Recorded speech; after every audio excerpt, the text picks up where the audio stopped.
Okay, so, game na.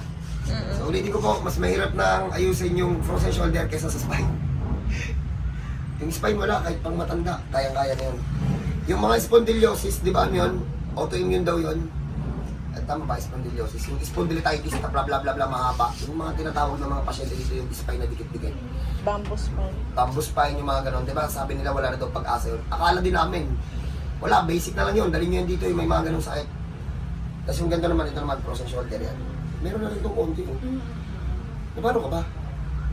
Hindi ko na alam, basta parang ganun. Taas mo ba pinagdalaw mo kamay? Aray ko. Ito, Ito, bago lang to. ito kailan ba? Ito, mga 6 months lang na ano nito eh. Paano ba ito? Hindi ko rin alam, basta hindi na ako makakawit ng bra ko. Ulitin ko po yung frozen shoulder, ano po yan ah. Pinapaganda lang kasi nila tawag, yung nakadislocate naman talaga sa loob din. Tapos yun, huwag hindi pinapahatak yung mga frozen shoulder nyo, lalo madidislocate na sa loob. Ano? Pinaganda lang din yung tawag, pero dislocate talaga yan. Kung gusto nyo po yung mga one shot, yung mga tapilok, yun na lang gawin natin video ha, yung mga tapilok, yung dito, ganito, yung sa tuhod, wala lang yun, sakit ng bata yun eh. Tuturuan ko pa po ito yung bago natin kasama, ito po si Russell. Yan. Mukha lang pong dilat yan, pero negative po yan, huwag po kayo mag-alala. Game ka na, masakit to ha, aalalayan kita, hindi kita bibiglayin, pa isa-isa lang ha. Relax lang. Okay nga naman natin. Bagsak na ano. Game na.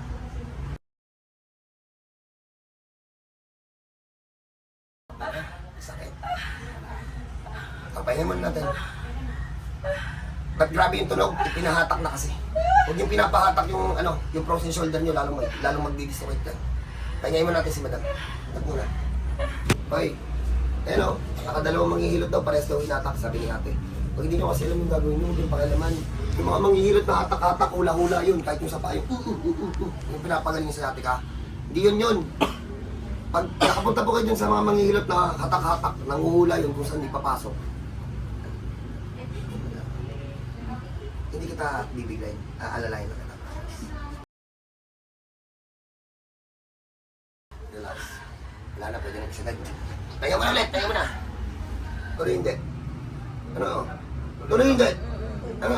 Tuloy. Relax lang, relax ka.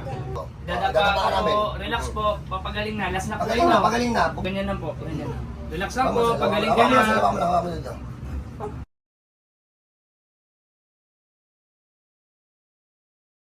Tapos na. Last na yan ate. Okay na, pwede na magpahinga. O, ganun lang. Pahinga ate. Relax lang, relax. Pahinga. Huwag kayong mag-alala, alalayan ko rin kayo. Pahinga, okay po. So, gawa naman tayo ng video ng basic. Ulitin ko po sa may mga frozen shoulder. Masakit po talaga siyang iayusin. Hindi po katulad ng spine na pwede pang matulog yun pag hinihilot yun pero pag sa spine. Pero pag ganito talaga, malaki kasi masyado yung buto niyan. Kaya kahit anong dahan-dahan mo dyan, masakit talaga yan eh. So, ilan po na yan? Sakit. Super. Hindi ko po masakit po yan ha. Pag pumunta po kayo dito, aalalayan po natin yan. Isa-isa lang na technique bago ano natin. Pakalmahin muna natin bago natin iisunod yung ano ha. So ito naman yung kayang gawin ng ano, nung sa hilot namin. Basta ganito gawin mo, huwag mo muna itong pwersahin, madam. Huwag mo muna itong pwersahin. Kung baga ipapatong mo lang siya dun sa may lakas mo. Sige lang lang. Okay. I-frozen din yung kabila. Dahan na. Dahan. Relax na kasi, nakagigil ka na naman eh. Relax na ito yung bawit. Wala pa. Working ka na. Wala pa. Pag ginanyan mo inabol, ano na, hindi natin ma-check. I-diretso mo na yung tayo mo. Yan, ganyan lang. Wala pa. Wala pa restriction. Hinahanap mo na yung dingding, wala pa. Ayun, wala pang restriction. Wala pang restriction. Ayun, maaabot mo na.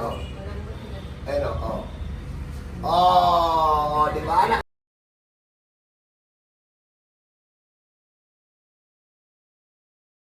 Balik. Tinahandaan lang po, ha? Ulitin ko po, masakit to. Teka na. Yapin. Hindi ko lang na pala. Ulitin ko po, masakit po yun ha, pero mas maganda kasi ngayon sa mga frozen shoulder na mas nangaalagaan na namin sila kasi gawa po ng yung spine. Yung mga spine problem kasi dito na dinadayo, wala na yun. As in, yung mga slip disc, kahit nakapikit, kaya-kaya na yun. So, madam, apa tayo? Yung may tama kanina. Yung isa. So, shit, balik mo sa akin. Pag may ganyan po kayo, wag po kayo mag-alala. Although masakit po, dadahan-dahanin naman po natin dito. So, God bless po sa lahat.